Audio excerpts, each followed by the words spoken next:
का हो? अब हद पार मत करी, बुझनी? अरे का बुझे?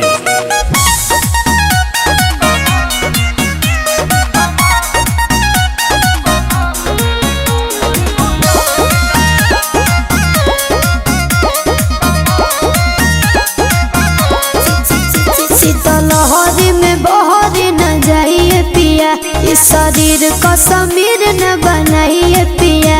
शीतलहरी में बहरी न जाइए पिया, इस शरीर का समीर न बनाइए पिया। कोयला के आग जस लहर जाएगा, इसलाई पकाठी रगड़ जाएगा, कमर में दिसंबर गुजार जाएगा, गरम हट के आहट भीतर जाएगा, कमर में दिसंबर गुजार जाएगा। ऐसे कैसे गुजर जाएगी?